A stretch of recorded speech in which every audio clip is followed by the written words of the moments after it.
मेरी दीदी के साथ क्या कर रहे हैं? मुझे ही कुछ करना होगा। तेरी बहन बस हम पर एक बोझ है लक्ष्मी, मैं उसे ज्यादा दिन नहीं पाल सकता। अब एक दिन भी ये लड़की मेरे घर में मुफ्त की रोटियां नहीं तोड़ेगी। शनाया को देखने लड़के वाले आए थे, लेकिन जैसे ही उन्हें पता चला कि उसके माँ बाप नहीं हैं और वो अपनी बहन जीजा के घर रहती है, तो उन्होंने रिश्ता तोड़ दिया। हमें ये रिश्ता मंजूर नहीं है। जिस लड़की का अपना कोई सहारा ना हो, उसे बहू बनाकर क्या फायदा। इतना कहकर लड़के वाले चले गए और उनके जाते ही शनाया के जीजा का गुस्सा फूट पड़ा। देख लिया, कोई शादी नहीं करेगा इससे। पूरे मोहल्ले में मेरी नाक कटवा दी इस लड़की ने। सुनिए, इसमें शनाया की क्या गलती है? लेकिन बात पूरी होने से पहले ही जीजा जी ने लक्ष्मी को जोरदार थप्पड़ मार दिया। लक्ष्मी के होंठ से खून निकल आया और ये देखकर शनाया गुस्से में बोली, बस जीजा जी, मेरी दीदी पर दोबारा हाथ मत उठाइएगा। आपको यही चाहिए ना कि मैं इस घर से चली जाऊं? तो ठीक है, मैं अभी चली जाती हूँ, हमेशा के लिए। शनाया, तू कहाँ जाएगी? 4 बातें सुनकर अगर रहने को छत मिल रही है तो सह लेना। आज नहीं तो कल कोई लड़का मिल ही जाएगा शादी के लिए। नहीं दीदी, अब बात मेरे अपमान की नहीं, तुम्हारे सम्मान की है। मैं नहीं चाहती कि मेरी वजह से तुम्हारी जिंदगी नरक हो जाए। इतना कहकर शनाया गुस्से में अपनी स्कूटी लेकर घर से निकल गई। शनाया, रुक जा। लेकिन शनाया नहीं रुकी। अरे इतना क्या रो रही है तू? बड़े तेवर दिखा कर गई है ना तेरी बहन, लेकिन मनहूस वापस जरूर आएगी। पर इस बार मैं उसे घर में घुसने नहीं दूंगा। उधर शनाया गुस्से में निकल तो गई थी, लेकिन वो कहाँ जाएगी, क्या करेगी, यही सवाल उसके मन में चल रहे थे। तभी उसने देखा कि एक बूढ़ी दादी सड़क के बीच खड़ी है और एक ब्लैक एसयूवी उनकी तरफ बढ़ रही है। मुझे उन दादी को बचाना होगा। शनाया ने सोचा और अपनी जान जोखिम में डालकर उन दादी को बचा लिया। तब उसने तुरंत उन्हें सड़क के किनारे बैठा दिया। दादी, आप ठीक तो है ना? हाँ बेटा, तुमने मुझे सही वक्त पर बचा लिया, वरना पता नहीं क्या हो जाता। तुम्हारा नाम क्या है? मेरा नाम शनाया शाह है। शनाया, तुम बिल्कुल वैसी ही हो जैसी मैं अपनी पोत बहू चाहती हूँ। क्या तुम मेरे पोते से शादी करोगी? शनाया की आंखें चौड़ी हो गईं। वो दादी जो उससे अभी अभी मिली थी, अचानक उसे अपने पोते से शादी करने को कह रही थी। वो हंसने लगी। आप कहाँ जा रही दादी? मुझे राणा इंडस्ट्रीज जाना है। चलिए, मैं आपको छोड़ देती हूँ। शनाया ने उन्हें स्कूटी पर बिठाया और आगे बढ़ गई। पूरे रास्ते दादी अपने पोते की तारीफों के पुल बांधने लगी। जब उसने उन्हें राणा इंडस्ट्री के बाहर उतारा, तब दादी ने उससे कहा, मेरा पोता इसी बिल्डिंग में काम करता है। वो अभी तक सिंगल है। अगर तुम उसकी जिंदगी में आओगी तो उसकी जिंदगी संवर जाएगी। तुम मेरा नंबर ले लो, अगर तुम्हें लगे तो मुझे बता देना। शनाया ने दादी का नंबर लिया और वो वहाँ से निकल गई। तब दादी अपने पोते वैभव से मिलने गई, जिसके कैबिन से अभी अभी एक लड़की रोते हुए बाहर निकल रही थी। एक और लड़की को रुला दिया वैभव? तब वैभव ने गुस्से से दादी को देखा। और क्या करूं दादी, ये सारी लड़कियां मेरे पैसों के पीछे पागल है। किसी एक को भी प्यार नहीं चाहिए। तभी उसके दादी के चेहरे पर एक मुस्कान आ गई। मैंने आज तेरे लिए एक लड़की पसंद की है। इसे पैसा नहीं, बस तेरा प्यार चाहिए। दादी ने इतना कहते हुए वैभव को शनाया की एक तस्वीर पकड़ा दी। नाम क्या है इसका? शनाया शाह। वैभव बड़े ध्यान से शनाया की तस्वीर देख रहा था और सोच रहा था इस वक्त शनाया कहाँ होगी। वहीं शनाया अपने घर पहुंची तो बाहर से ही उसे अपने जीजा जी के चिल्लाने की आवाज आने लगी।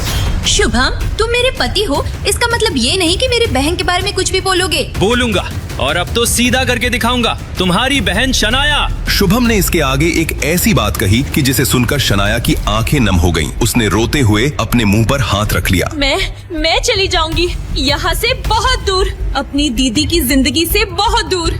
लक्ष्मी दीदी को मेरी वजह से बेइज्जत नहीं होने दूंगी मैं। शनाया अपने कमरे में गई और जल्दबाजी में अपने सामान में कुछ ढूंढने लगी। वो कहाँ गया? मैंने कल यही तो रखा था। शनाया ने अपने हैंडबैग का सारा सामान जमीन पर गिरा दिया और उसके सामान के साथ ही गिरा एक कार्ड, जिस पर लिखे फोन नंबर को देख शनाया की सांसें अटक गईं। अब इसके सिवा और कोई चारा नहीं है। शनाया ने कांपते हाथों से वो नंबर डायल किया और 2-3 रिंग होने के बाद ही सामने से एक बुजुर्ग औरत की आवाज आई। शनाया बिटिया, तुमने इतनी रात को फोन किया, सब ठीक तो है ना? दादी जी, वो मुझे आपका ऑफर मंजूर है। शनाया ने इतना कहा ही था कि सामने से वो बुजुर्ग औरत माया राणा खुशी से बोली, शनाया, ये तो बहुत खुशी की बात है। तुम अपने सारे कागजात लेकर कल सुबह कोर्ट रूम के बाहर मिलना। मैं जरा सी भी देर नहीं करना चाहती। जी दादी। इतना कहकर शनाया ने फोन रख दिया और बिस्तर पर लेट गई। उसके कानों में अभी तक उसके दीदी जीजा जी की बहस की आवाज पड़ रही थी। धीरे बोलिए, सुन लेगी मेरी बहन। अगर उसने ये सब सुन लिया ना तो वो बर्दाश्त नहीं कर पाएगी। अरे सुनती है तो सुनने दो, ये मेरा घर है, किसी के बाप का नहीं। घर, ये शब्द सुनते ही शनाया की आंखें नम हो गईं। वो अपनी अब तक की जिंदगी के बारे में सोचने लगी। तब जब वो 10 साल की थी, उसका घर तो उसी दिन उससे छूट गया था। दादाजी, एक बार मम्मी पापा को देखने दो, फिर हम चले जाएंगे। कभी अपना चेहरा नहीं दिखाएंगे। 10 साल की शनाया अपनी बड़ी बहन लक्ष्मी का हाथ पकड़े अपने ही घर के बाहर खड़ी थी। अंदर उसके माँ बाप की लाश पड़ी थी जो एक्सीडेंट में चल बसे थे, लेकिन उन मासूमों को एक बार उनका चेहरा तक देखने नहीं दिया गया। निकल जाओ यहाँ से। तुम लड़कियों का अब इस खानदान से कोई वास्ता नहीं है। मेरे बेटे बहू को तो खा गए, जाओ जाकर तुम भी किसी गाड़ी के नीचे आ जाओ। आज भी शनाया के कानों में अपने दादाजी के कहे हुए शब्द ऐसे गूंजते हैं जैसे किसी ने शीशा पिघलाकर उसके कानों में डाल दिया हो। उस एक्सीडेंट के बाद 10 साल की शनाया और 5 साल बड़ी उसकी बहन लक्ष्मी ने अनाथों की जिंदगी जी थी। कभी वो सड़कों पर रहे तो कभी मंदिर में, लेकिन लक्ष्मी ने मेहनत की और अपने साथ साथ अपनी बहन को भी पढ़ाया लिखाया। लेकिन जब से लक्ष्मी ने अपने कॉलेज के बॉयफ्रेंड शुभम से शादी की, तब से उनकी जिंदगी फिर बदल गई। उनके बीच हो रहे झगड़ों का दोषी शनाया खुद को समझ रही थी और आज तो अपने जीजा जी के मुंह से अपने बारे में कुछ ऐसा सुन लिया था कि वो अपनी जिंदगी का एक बहुत बड़ा फैसला ले चुकी थी। शायद कल से मेरी जिंदगी में सब कुछ बदल जाएगा। क्या मैं ये सब झेल पाऊंगी? इसी सवाल के साथ शनाया ने आंखें मूंद ली और कल सुबह का इंतजार करने लगी। और सूरज की पहली किरण निकलते ही वो किसी को बिना कुछ बताए निकल पड़ी अपनी जिंदगी के एक ऐसे सफर पर जिसका चुनाव उसने कल खुद किया था। इस वक्त वो कोर्ट रूम के बाहर खड़ी किसी का इंतजार करने लगी। शनाया बेटा, शनाया तुम आ गई। माया राणा को देख शनाया, जी दादी। ये मिलो मेरे पोते वैभव से, इसी से होनी है आज तुम्हारी शादी। दादी की बात सुनकर ही शनाया की हार्ट बीट फास्ट हो गई। जी हाँ, दरअसल शनाया ने एक बार माया राणा की जान बचाई थी और उसके बाद से वो शनाया को बहुत पसंद करती थीं। अक्सर उससे मिलने आती और एक दिन तो उसे अपने पोते से शादी करने का ऑफर दे डाला था। पहले तो शनाया ये सब मजाक समझती रही, लेकिन आज दादी की वही ऑफर उसकी नियति बनने जा रहा था। शनाया ने नजर उठाकर वैभव को देखा जो चील नजरों से उसे देख रहा था। कोई भी उसे देखकर बता दे कि ये शादी वो कोई खास मन से तो नहीं कर रहा था। वो दिखने में जितना हैंडसम था, उसका ऑरा उतना ही कोल्ड था। चेहरा बहुत सख्त था और मिजाज भी कुछ ऐसा ही लग रहा था। उसकी आंखों में देखकर तो एक पल के लिए शनाया भी डर गई थी। वो मन ही मन बोली, हे भगवान, ये आदमी राक्षस की तरह मुझे घूर रहा है, जैसे कच्चा चबा जाएगा। इसके साथ मुझे शादी करनी होगी। चलो मिस शनाया, 10 मिनट में हमारी शादी है, उससे पहले कुछ बातें हो जाए। ये सुनकर दादी मुस्कुराई और उनको अकेला छोड़ दिया। लेकिन शनाया की तो हवा टाइट हो गई। पर उसकी असली हालत तब खराब हुई जब वैभव ने कहा, मैं एक मिडिल क्लास आदमी हूँ। एक फ्लैट है मेरा जहाँ मैं अकेला रहता हूँ। मुझे किसी से मेल जोल बढ़ाना पसंद नहीं। मुझसे शादी करना तुम्हारी सबसे बड़ी गलती ना साबित हो जाए।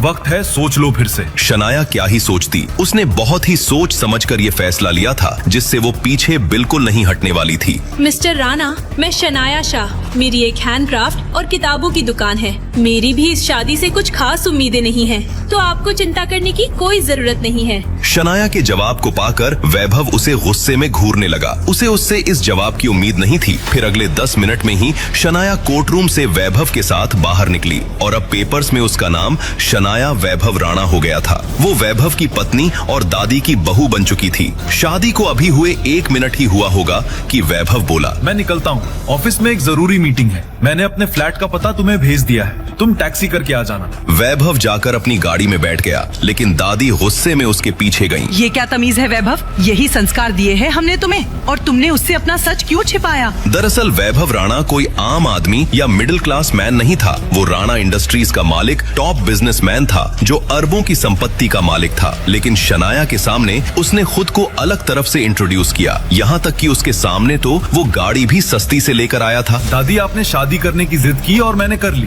लेकिन मैं इस लड़की को परखना चाहता हूँ और आपको मेरी कसम, मेरे और शनाया के बीच आप कुछ नहीं बोलेंगे। जिस दिन मुझे वाकई लगेगा वो राणा परिवार की बहू बनने के लायक है, उस दिन मैं उसे सबसे मिलाऊंगा। और सच भी बताऊंगा। माया राणा कुछ न कह सकी, पर मन ही मन प्रार्थना करते हुए बोली, ईश्वर बस मुझे मेरे किए पर पछताना ना पड़े। इस सफर में शनाया का साथ देना। सबके जाने के बाद हाथ में शादी के पेपर्स पकड़े शनाया फीका मुस्कुरा दी। हर लड़की की तरह उसने भी शादी के अरमान सजाए थे, पर दूर दूर तक उसने नहीं सोचा था कि उसे ये सब करना पड़ेगा। कुछ देर बाद ही शनाया अपराधी की तरह अपनी बहन लक्ष्मी के सामने सर झुकाए खड़ी थी। ये तूने क्या किया शनाया? क्यों किया तूने? तेरा तो कोई बॉयफ्रेंड भी नहीं था ना, तो ऐसे अचानक शादी? आगे की कहानी जानने के लिए देखे अगला एपिसोड सिर्फ पॉकेट एफएम के YouTube चैनल पर, और हिज सीक्रेट फॉर्चून के सारे एपिसोड्स को सुनने के लिए डिस्क्रिप्शन में दी लिंक से डाउनलोड करें पॉकेट एफएम ऐप।